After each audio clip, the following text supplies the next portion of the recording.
really appreciate the opportunity to be here. I want to first explain to you how a medical doctor ended up on the stage here today. So let me give you a brief history. I did my undergraduate work at Brigham Young University, and my first semester in college, 6 weeks into the semester, I got a pretty bad case of mono. And so I was in bed in my dorm room for about 6 weeks, missed a lot of classes. The end of that semester, my grades were not that good. At the end of the first year, I went to the pre-med advisor because I wanted to be a doctor right from the get-go. And the pre-med advisor said, there's mathematically no way that you can get your grades up by the time you graduate to be competitive for medical school. So you need to find something else. Now, that was probably the first major mistake of my life, was let somebody else dictate my belief systems. But I was young and naive, and so I believed this pre-med advisor. And so I decided to study nutrition. And I got my bachelor's degree in nutrition, and the plan was to get a PhD in nutrition. So then I went to Ohio State University, and there I was working on, it was a 5-year PhD track. I was hired as the laboratory technician, so I was working in the lab, helping my fellow students get their master's and PhDs, and working alongside them, working on my own. About 3 years into that, I decided that I didn't want to spend the rest of my life working with animals and with test tubes. I wanted to work with people. And my belief system started to change. And the belief system was, I was doing well in graduate school. I thought I was competitive and I could get into medical school. So I applied, and I was accepted.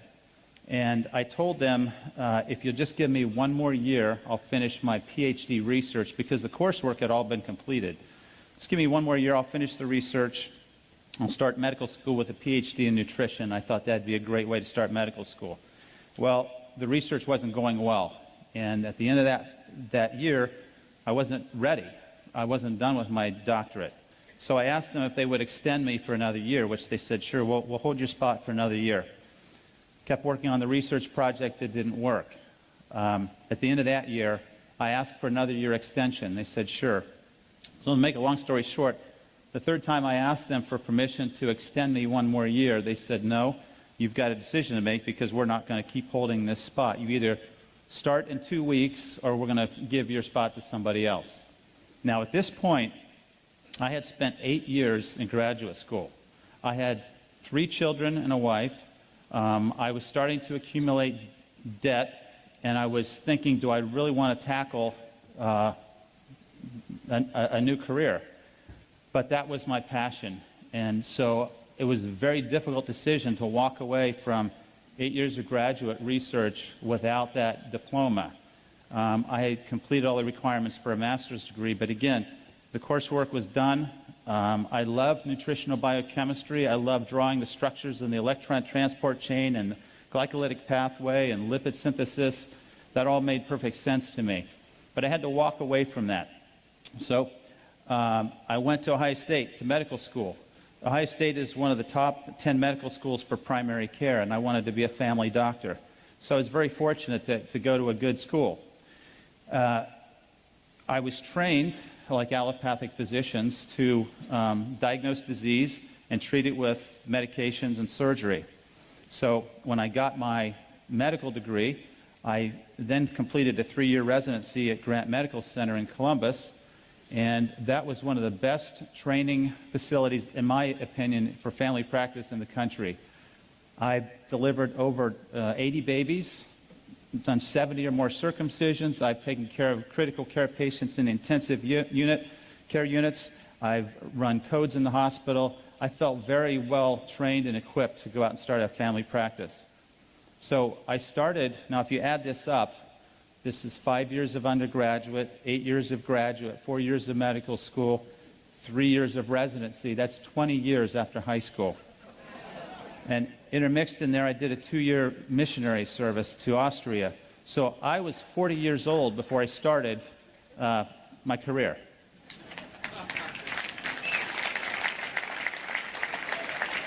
And that's not to brag about my intelligence. The message there is I'm very persistent and very determined, and my wife put up with an awful lot through those 20 years. I went to a small community in Northeast Ohio to begin my medical practice, armed with my prescription pad. And within about 2 years of seeing common diseases, I thought, this is crazy. I'd forgotten all that nutritional biochemistry, but then I realized high blood pressure, heart disease, diabetes, acid reflux, these are lifestyle issues. If I could just educate my patients on how to live a healthier lifestyle, they wouldn't need all this stuff. So I tried to do that, but I'm very generous with my patients. I give them 15 minutes for a visit.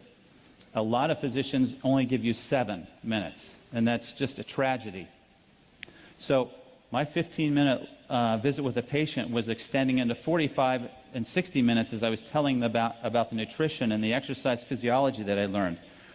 And before I knew it, I was an hour and a half behind in the office, and nobody was happy. So as a result of my desire to educate patients, I developed a program, a wellness program. It's a 12-week program, and it's about 6 weeks of nutritional information, 3 weeks on exercise, a couple classes on disease prevention, and it's really about self-healing. And I was fortunate to get a government grant to fund this through Health and Human Services. I'm really proud of this program. It's 12 weeks. We've had over 1,600 graduates of the program. After each class, we get a critique, and we find out what people are thinking and how they feel about the information, and they've taught me a great deal. This is the lay public. I've learned a lot about what people want in wellness. I believe that the body is designed to heal itself, and everything that I've spent my life doing has supported that. Now, this morning, I always get a little bit anxious before I'm speaking to a large group. This morning, I knelt down, and my prayer was, help me to help this group understand one thing, that you have a body that is a self-healing, miraculous temple, and that if you will take care of it, it will last you a long time and allow you to really live a full life.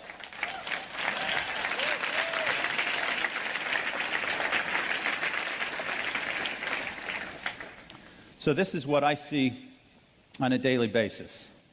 And when I look at these things, I get so frustrated because my colleagues have a pill for every one of these. And I've stepped out of that circle, and now I find myself pretty alone in the allopathic world. I struggle with that, but I can't go back to that because that's not healing, that's disease management.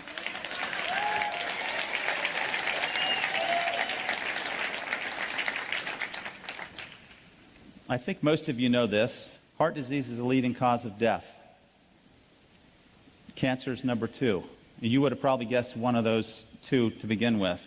What do you think is the 3rd leading cause of death? Allopathic medicine. Well, right on. We are dangerous people. You need to stay away from hospitals and stay away from allopathic physicians.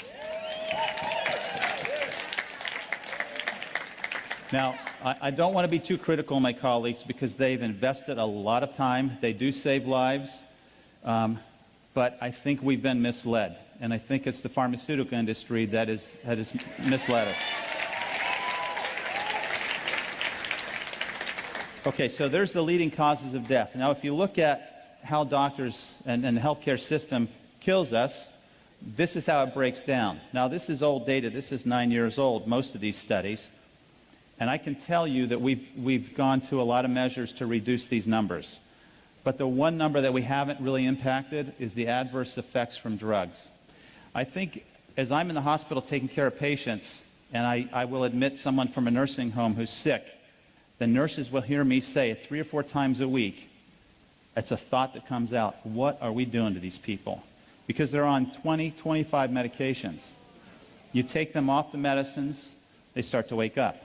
You measure their nutritional status, and you find they're very deficient. And so we have completely missed the mark in allopathic medicine. Let me show you how we're trained and what we do as a result of our training. We prescribe 20 billion drugs a year. The average number of drugs per visit is 2. 71% of office visits end up in a prescription, and the most frequently prescribed class is antidepressants. Now, you heard Dr. Allen talk about depression and brain chemistry. It's my opinion that about 10% of people who have anxiety and depression have a condition that medication has a role for. Most of the time, a healthy, balanced lifestyle will correct these problems. And in that lifestyle, of course, is the water. When I came across this slide, I was really upset. This is what the pharmaceutical industry is doing to all of us and to allopathic medicine. These are the big sales winners. Now, this is old data. It probably hasn't changed too much, but look at the profit margins that are made on these drugs. And I've highlighted in yellow drugs that are used to manage diseases and not cure them. These diseases, high cholesterol, acid reflux, depression, anxiety, high blood pressure, are for the most part diseases that a healthy lifestyle would reverse. And here we are giving them a pill for every condition. It's completely wrong. If you look at the expenditures, per capita healthcare expenditures in the U.S. compared to selected countries in 2006, you can see that we spend on average $6,500 a year per person on healthcare. In 1960, 5% of the gross domestic product was spent on healthcare. In 2007, it was 17%. 2017, it's predicted to be 20% of the gross domestic product on healthcare. So if we're spending that much money, are we getting healthier? Absolutely not. We are number one in responsiveness. We have the best EMS services in the world. We know we spend more money than anybody else. We rank number 37 in performance, number 72 in health, compared to 191 countries from the World Health Organization study. There's a problem here. This is terrible. We have to impact health in a positive way, or it will destroy our economy and destroy our health and our future. Now, I'm going to give you 3 hours of lecture in one slide. In 1900, we had the Industrial Revolution. And what happened was we were trying to feed people who were moving into cities away from the farm and the rural areas. So in order to do that, we had to find a way to preserve and prolong the shelf life of foods. So we developed some technology to be able to change the food to do that. And once we developed that technology, and the first one we did was the enrichment process, where we took the germ out of the whole grains. What happened was by the 1940s, we had nutritional deficiencies. So rather than add all of those back, we added 4 of them back. And that's what you see when you read a label that says enriched bread. It's enriched with 4 of these that are deficient and not all the other ones. But this was an act of Congress. By the 1950s, we were heavily promoting animal products, meat and milk. By the 1960s, we had the growth of fast food chains and diet pills. So our mindset's starting to shift. Give me a quick fix. By the 1970s, the food pyramid was designed to educate America that fats were bad and that we had to get them out of the diet. Well, fats are still bad if they're the wrong types of fats. And clearly, the carbohydrates that the food pyramid tells us to eat will make us gain weight and will cause disease. So this food pyramid concept has failed miserably, and we're paying the price for it. One of the reasons is in the 1970s, high fructose corn syrup entered the diet. Now, fructose is a fruit sugar. That's okay. We should have 3 or 4 servings of fruit a day. 2 to 3, no more. High fructose corn syrup is unnatural. It's a syrup with too much fructose. It stimulates the feeding center in the brain. This is the primary cause for obesity in the United States. And if you look at the obesity graphs, you'll see that they just accelerate almost exponentially starting in the 1970s when high fructose entered the diet. The other problem is trans and hydrogenated fats. These are not found anywhere in nature. The only place you will find a trans fat is in one of the stomachs of ruminating animals. No other plant, microbe, species, nowhere else in nature do you find trans fats.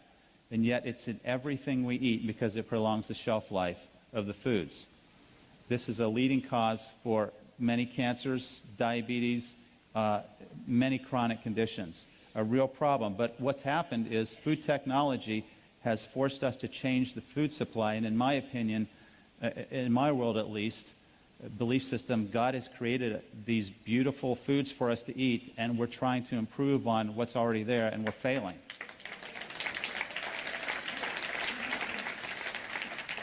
And we have microwaves, and if you haven't done this experiment, I encourage you to try it, what that type of energy will do to the antioxidant capacity of the water, and you will be afraid to use the microwave in the future. Okay, if you want to increase your risk for cancer, you should eat these foods. If you want to increase your risk of cancer, these are the foods you eat. If you want to decrease your risk of cancer, eat the foods God has prepared for you. This is really not hard. The best food that you can find in a grocery store is on the perimeter. Spend your time in the produce aisle. If you look in the center of the grocery store, it's going to be packaged, processed foods. They're going to be altered, modified, and nutritionally depleted. You want to stay away from those foods. Okay, a third of you are going to die from heart disease. A third of you are going to die from cancer. That's pretty, when you start thinking about that, we could go down the row here and start asking, well, how are you going to die? Because it's going to be one of these two. Heart disease, cancer, two leading causes of death. If you want to prevent heart disease, it's a healthy lifestyle. Now, there are going to be people who, despite doing everything they can, are going to have high blood pressure. They need medicine. There are going to be people that, despite everything they can do, will have high cholesterol and diabetes. They need medication. But more often than not, a healthy lifestyle would reverse these diseases. And this is a really impressive slide. Several studies were done, large studies, looking at the effect of lifestyle changes in chronic diseases. And the conclusion of these studies was that 91% of diabetics have a condition that a healthy lifestyle would reverse or prevent. 82% of people who have heart disease have a condition that a healthy lifestyle could prevent. 70% of strokes are preventable, and 71% of colon cancer. I personally believe that colon cancer is about 95% preventable with a healthy lifestyle. But yet, what are we doing? We're accepting that this is how we're going to live the remaining years of our lives, and it's a tragedy. Sometimes in our quest for wellness, we fail to see that we are the answer. Okay, here's what I believe. One of my core beliefs is that the body is designed to heal itself. We have all these systems that are there to help us take the nutrition in that we eat and circulate it, use it, and then excrete waste. It's a perfectly designed, well-orchestrated, beautiful, again, temple that we've all been given. A couple things about the cell that I think are absolutely phenomenal. It has its own unique machinery to repair and heal itself. Millions of DNA repairs occur every second in our bodies. Every day, 10,000 free radicals attack the DNA of every cell of our body. As it's sitting here right now, free radicals are trying to destroy you. But you've been given this beautiful temple that can heal itself and can find these, correct them, and repair itself. Each cell contains its own set of organs. They're called organelles. And there's a fascinating story here about the cells that I don't have time to go into. But it's a lesson of harmony, balance, order, and interdependence that can be applied at a much broader level, even for us as a human organism. The cells sense and respond to their environment. And the way they do this is through the redox potential. You guys know this. You're measuring the ORP. The cells measure the ORP, and they respond. When there's a change, when it goes more positive, it signals an imbalance. It signals stress.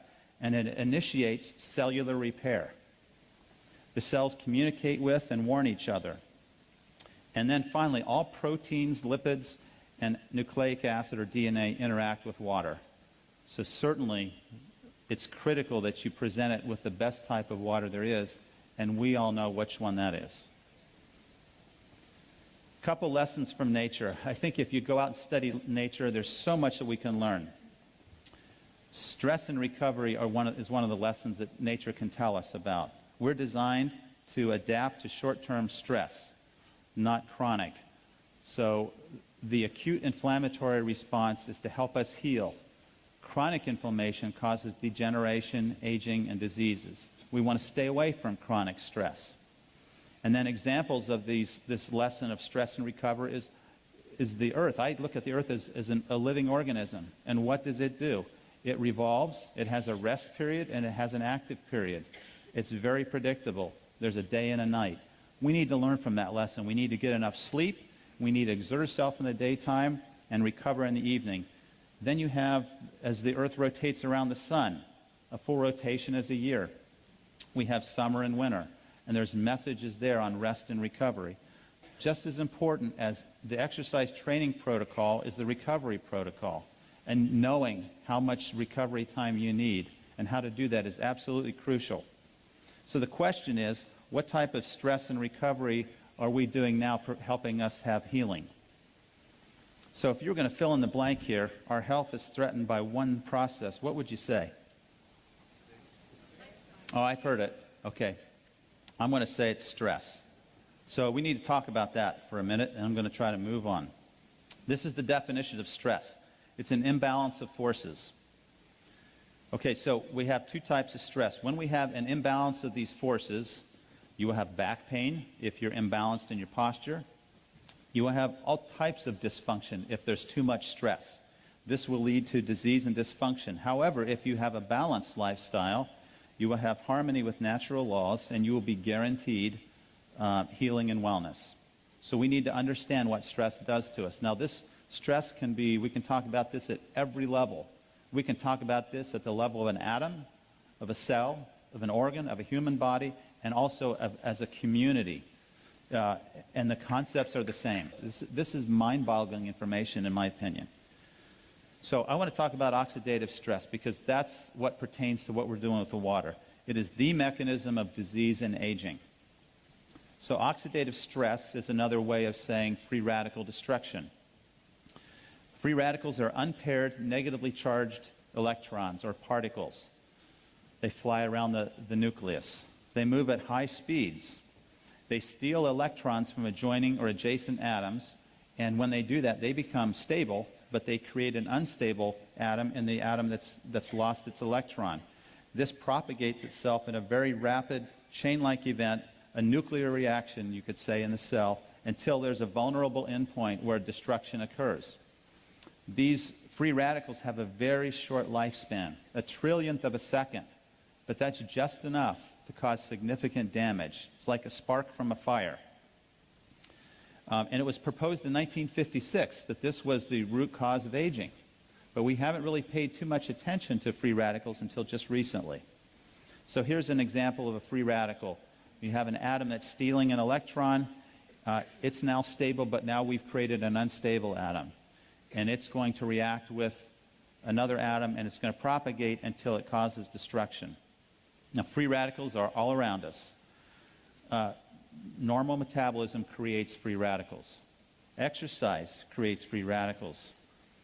The microbes that are invading our skin and our respiratory tract and our intestinal tract, they're also creating free radicals. But that's okay, because what we're talking about is stress and balance. Our body is designed to handle that. If we do everything else right, we can handle these stresses. We have problems when we add additional stress from the free radical world in the form of air pollution and pesticides and herbicides, tobacco, radiation exposure. I would encourage all you women to look into thermograms as opposed to mammograms to reduce the radiation load.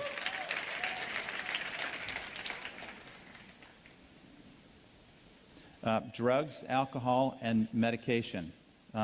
Any pill you put in your body is going to be absorbed, go through your liver, and your liver is going to check whether or not that belongs there or not. And if it's synthetic, the liver is probably going to try to destroy it to protect you. And some of us are really making our livers work overtime by the things we're taking in. Then we have dietary sources of free radicals. We have the hydrogenated fats, and we have high sugar diets. These are significant loads that we've put in our bodies over the last several years. Stress is an emotional response. Stress causes cortisol. How many of you would want to take 10 milligrams of prednisone every day for the next 20 years? Do you all know what that does to you? Suppresses your immune system, makes you gain weight, accelerates the development of cataracts and osteoporosis. But we get the same stress from cortisol, very similar molecule to prednisone, and if we have repeated stress, it can affect our bodies in much the same way. And then finally, injury and trauma can be sources of free radicals. So in the medical world, we don't say free radicals because we want something fancy. We say reactive oxygen species. And you have to practice saying species. That's a hard one. These are the terms that you'll see in the medical literature. These are the different types of free radicals. They have a positive oxidation reduction potential. They are oxidizing. There is some good that comes from free radicals. They are part of the immune process that is generated to fight off infection. If we're going to kill bacteria and funguses and viruses, we're going to use free radicals that our white blood cells generate to do that. So perfectly orchestrated, well balanced. Free radicals are a byproduct of ATP synthesis, which is what fuels every cell of your body. However, when we start putting the wrong things into our body orally, or we breathe the wrong types of things into our lungs, we have free radical exposures that can be very significant. One puff of a cigarette contains how many free radicals? Anybody want to guess? 100? A trillion? Well, I had to practice saying this. This is 100 million billion free radicals in one puff of cigarette. So how many of you want to take a puff of a cigarette now? I mean, this is one of the things physicians harp on their patients: stop smoking. But this is a tremendous burden to our health. All right, here's a really important point. So we have a free radical here on the right lower part of the slide. What we have on the top left corner is a specific molecule that has an extra electron. It can donate an electron and still remain stable. And when you have a molecule that can do that, it's a special molecule. We call it an antioxidant. So this stops the chain-like reaction and causes us to heal. Okay, so when if you look at the different types of free radicals, sources of free radicals, obviously I mentioned smoking. I mentioned alcohol, tremendous burden on the liver. I mentioned the foods that we eat, chemicals that we eat, ionizing radiation, exercise, and stress. But I don't have a pointer to show you this, but if you look at that cell on the left, you can see proteins, you can see nucleic acid, and you see the cell membrane. These are the end targets of destruction that free radicals will attack. And when they do, they change structure, they change physiology, they change our health. So some of you have seen this before. We have a 24-year-old who is aged twice as fast as he should because of free radical exposure. When you meet somebody that says, yeah, I just had a birthday, I'm 54, and they look like this, automatically you're thinking, wow, why do they look so old? What did they do? What's happened? And the things that will come to your mind are, there's a smoker, there's an alcoholic, there's somebody that's a sunbather, there's somebody that's had a lot of stress in their life. And guess what all those represent? Free radical burdens over a lifetime. We really need to think about this. Now, I feel like I can explain a lot of the things that I've seen in my patients who have started drinking this water. I haven't seen any studies on many of these, but this makes sense to me. Collagen is a protein. When you damage collagen, the protein is inefficient, and now you lose elasticity in your skin, and guess what you get? You get wrinkles.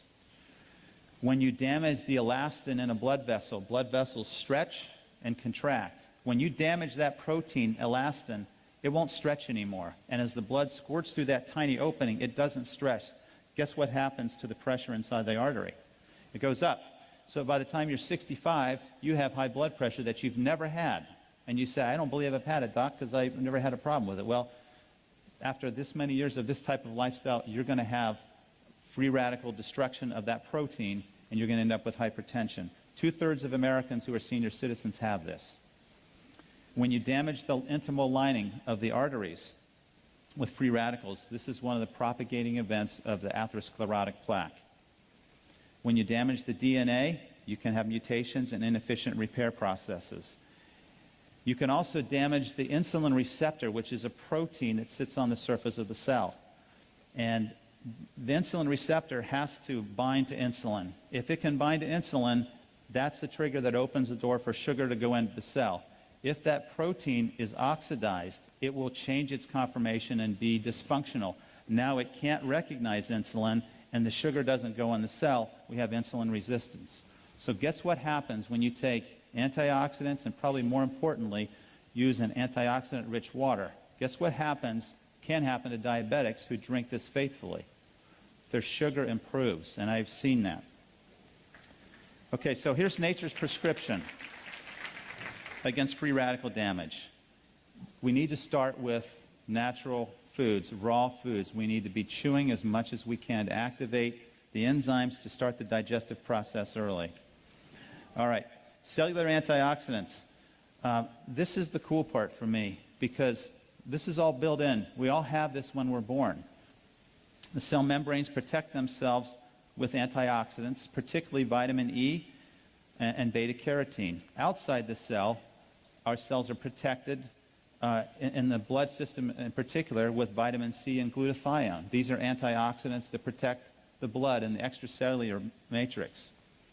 Inside the cell, we're protected by glutathione, and Dr. Allen had a picture of glutathione up here. It's an amino acid analog, vitamin C and selenium. A lot of you are taking CoQ10. It's a great antioxidant. It's in every cell of your body in the mitochondria. If you take a cholesterol medicine, that should be part of the prescription, because cholesterol medicines will deplete CoQ10. Cellular antioxidants are listed here. So we have all these antioxidant systems to help us achieve this balance, and they can even regenerate themselves. If we get enough of these vitamins and minerals in our foods, we can regenerate some of this oxidative stress that's developing. Here's a list of foods that show you the oxygen radical absorbance capacity. It's a different set of units, but basically it's referring to the ability of these foods to act as a free radical scavenger. These are some of the most potent foods in terms of their effects on reducing cancer and oxidative stress. If you group these together, what you'll find is that berries and beans are some of the best groups of foods to help to provide you with antioxidant protection. So these types of foods need to be pretty heavy in our diet and should be foods that we eat on a regular basis. In addition, I personally believe that there's a role for nutritional supplementation, and I recommend many of these. There are some excellent herbs, there are supplements, and again, there are enzyme systems, and these enzyme systems require trace elements. Guess what happens when your diet is loaded in processed foods, enriched flours? Guess what you don't have in the typical American diet? You don't have adequate selenium, manganese, and zinc. So these antioxidant systems in your cells are starving for the cofactors they need to perform their job, and now they're inefficient, and you're leaving your cells vulnerable to disease.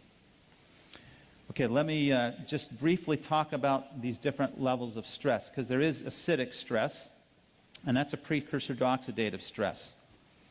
The blood pH range is from 7.35 to 7.45. Acid is a byproduct of cell metabolism and repair. So just day-to-day metabolism produces acid. So what do we have to do with that acid? We have to get rid of it. And most of the acid we urinate. And so our urine will be slightly acidic because our body's doing what it should be doing. It has to retain a relative state of neutrality, or we will have problems. So we have buffering systems. In fact, there are 3 buffering systems in our body. And this brings out the point that it's crucial that we have a buffering system, because we cannot handle high levels of acid or high levels of base. We have to stay within that narrow range. So, from a medical standpoint, if you talk to your doctor about the pH capacities of Kangen water, this is what they're going to think of, because this is in the textbook that we all learned. And I'm going to just say that this is important, that at some point you have to respect where they come from. The primary buffer is the lungs. You can correct an acid-base problem very quickly by changing your respiratory rate. The second most powerful system are the kidneys. And the third are the chemical buffers in your cells. And this is primarily where Kangen water comes in. So I'm not going to underscore or devalue the importance of ionized water because it's clearly there. But from a medical standpoint, your physicians are going to kind of look at this and say, well, it only provides a small portion of the buffering capacity in the body. But we all know better. There's research that supports that the pH ranges that we get in the water can affect our pH, our blood pH in a very positive way. Here's the pH ranges of various body fluids. I think this is important also to have an appreciation because, again, this is where your doctor is going to come at you with. Kind of interesting. The ideal pH is 7.4. Urine is a way to get rid of acid waste, so it's going to be more acidic. Your stomach is going to be the most acidic part of your body. Your intestines are alkaline. Skin is acidic because it's a protective barrier against microbes. It helps to deter those microbes. Saliva is relatively neutral unless you're eating a lot of sweets and refined carbohydrates, then it becomes acidic. The vagina is acidic because it's helping to protect against microbial invasion. It's an excellent entry point for bacteria, so the body creates an acidic environment so it can't do that. I have to tell you that one of the biggest problems in medicine that I see is that we are trying to change the pH of the stomach with drugs like, we call them proton pump inhibitors, Prilosec, Nexium. I guess I shouldn't say these, but Tums. You've heard of all these things. This is one of the worst things we can do for our health. Our stomach has a pH of 2.5 for two reasons. First of all, it's there to break down protein. If you lose that pH, you don't break down protein effectively. Secondly, it's a way to protect your body from microbial invasion. So you eat something that's got a bacteria in your food, your stomach is going to kill it. But if you're taking these medications to neutralize your stomach, you lose that barrier. A recent article came out that showed people who take these drugs for a long period of time have high incidence of aspiration pneumonia because those bacteria get into the lungs, and osteoporosis. This is a lifestyle problem, and I would never recommend anybody take these medicines for more than a month. If you have to take these medicines, your body is out of balance, and you need to get to the root cause and not mask it with a prescription pill. We have these acidic loads. So chronic states of acid reflux, or chronic acidic states. Just a couple of examples. Dr. Allen had a graph similar to this. The alkaline foods are the foods you get in the produce. These are the foods you grow in the backyard. These are the healthy, natural foods that have been here forever on this planet. The acid foods are the processed foods. They're man's modification of something that was already doing fine, and we've intervened, and now we've compromised the foods, and they're very acidic. This is a nice summary. When I first, in my wellness class 2 years ago, I had a lady who said, you know, I really like all this stuff. You really need to learn about ionized water. And I just said, oh, brushed it off because I thought that's kind of crazy. Every week she would say, we're having this meeting, you really ought to come. I finally decided to go just to keep her quiet because she was almost to the point of being annoying, just right on the edge of there, but not quite. So I went. And I wasn't so impressed with what I heard. I was impressed with what I saw, with the demonstrations. That's what hooked me. And since then, I have been promoting this. I had to start very carefully in telling my patients about this because I didn't want to be selling a machine to somebody as their doctor, and then they're not having any benefit, and they think the doctor's ripping them off. So this was I had to step outside of that circle very carefully in doing that. Fortunately, I have some friends here. Actually, they're patients of mine. And John and Pat, would you guys stand up? John and Pat Beadle. There you go. Thank you. I've been wanting to say for a long time to a large crowd, the Beatles are here. They have really helped me have more courage because they got a unit shortly after I did, and they have been, the Amish community in our nearby county has just blossomed with the water units, and they have story after story after story. It's incredible, and so I really appreciate what they've done to support me and help me, and we're having a lot of fun together. We all know about Dr. Warburg. We know what he said, that cancer thrives in an acidic, oxygen-depleted environment. So how do we create that? We eat the processed foods. We eat what the typical American diet would tell us to eat. How do we create oxygen depletion? We stop moving. If you want to run away from death, run away from death. The closer you get to not moving, the closer you are to being a corpse. So just remember that. Now, I haven't seen the research to support this statement, but I think the corollary is true, that cancer can't grow in an alkaline, oxygen-rich environment. So I have a friend with a brain cancer. I bought him a unit. I sent it to him. I said, I want you to drink as much of this water as you can. I want you to take these antioxidants, and I want you to take a walk every day, get your heart rate up, get oxygen in your lungs. That's the best treatment that I know of for that brain cancer.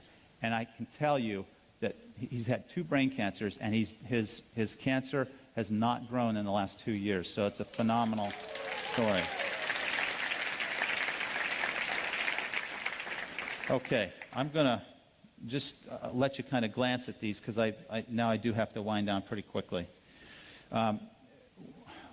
We dehydrate pretty easily, and I'm very dehydrated now. When we wake up in the morning, we're dehydrated. You need 20 ounces probably of water first thing in the morning. And for me personally, my health is pretty good. When I started drinking the water, I felt so energized in the morning. I judged the intensity of a workout in the gym by how sore my muscles got until I got Kangen water, and then that blew that right out of the water because they didn't get sore anymore. So I knew the water was doing something for me. Okay, there's dehydration states. There's evidence for microclustering. This was the one concept that I struggled with a little bit initially because I wasn't sure of the science behind this, but I'm confident in the science behind this now. Alkaline water has reduced or a lower nuclear magnetic resonance state. If we had microscopic eyes, you could see that every atom in the universe is vibrating. When you energize this water, you change the vibrational state of the water molecule from a high resonating vibration to a lower resonating vibration. That allows the water molecules to cluster together closer and tighter. If it's a higher frequency of resonation, it won't cluster. So that's why we're able to microcluster the water.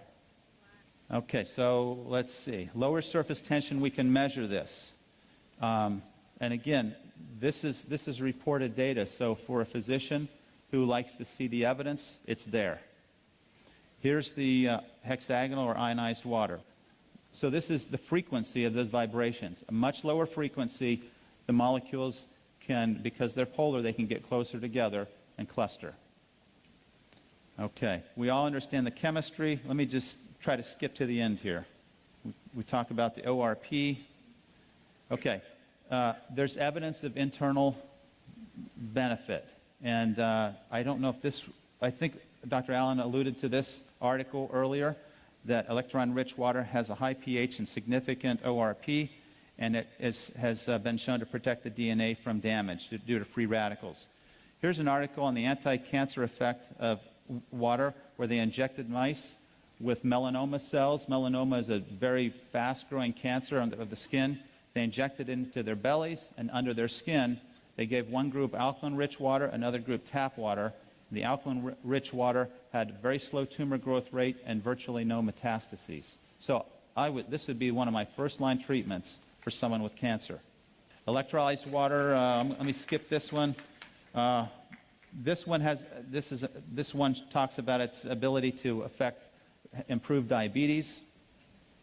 And for those of you who are trying to provide support to medical people, if you'll go to pubmed.com, that's short for Publish Medicine. So pubmed is .org, not .com. Pubmed.org. You can find these articles there, and you can arm yourself with abstracts to show them that there's evidence. It's all in the Japanese and Korean literature, though. Here's another one that shows its effect on diabetes in mice. There's one on, let's see. Oh, here's a neat one. If you ever have a rat that's drunk, if you give them ionized water, they get over their hangover really quickly. That's toxic to the liver. This is powerful. I think Dr. Filzer is talking about this on the video. this is a very strong study that showed that three of the most virulent and dangerous bacteria can be killed with the oxidized water with a high acid content. In other words, low pH. So the pH is 2.5. It has to be below 2.6, or it doesn't have this bactericidal or bacteria-killing effect on the cells. But if they're exposed to this acid load, and remember, this is an oxidized water. If you measure the ORP in the acid, it's going to be very oxidizing. Okay. All right. Here's some questions. What happens to alkaline water in the gut? It absorbs right into the gut. It doesn't neutralize the acid. It absorbs right in the gut, just like alcohol does. It goes right through the stomach wall. So nothing happens. I had a doctor, a very smart doctor that I respect, said, I'll just take baking soda. And I thought, you're going to miss all the other effects because it's not going to go anywhere. It's not going to get into your cells, and it's not going to have the oxidation reduction potential. I don't recommend drinking water with meals, at least the alkaline water, because you want your stomach to be acidic. If you're going to drink water, drink 7.0. But I think it was Wade or somebody said drink water before you eat 20 minutes before. That's perfect because you'll hydrate yourself and you won't need to eat as much because it says 0. All right. Let's see. How long will it take to notice the benefits of ionized water? Probably not long for most people. And as you know, you've had the experience. A lot of them say, I don't think this has helped me at all. They stop drinking it, and then there's a contrast difference, and then they say, I need one of these. Can ionized water cure any condition? What we know is that it can support the cells so the cells can heal themselves, and that's what it does. When you're trying to get your doctor to listen, you first need to understand where they're coming from. They're busy, they're stressed, and they don't have time for the latest healing remedy. So you need a short 2-minute presentation to the point. You need to understand they want to see the data, and you have to know that they don't want to harm their patients. I was afraid that I might harm somebody initially with the water, so I was very reluctant. I wasn't very vocal. Now I'm much more vocal because I've seen so many positive things happen. So once you understand them, then you can help them. You can make yourself understood.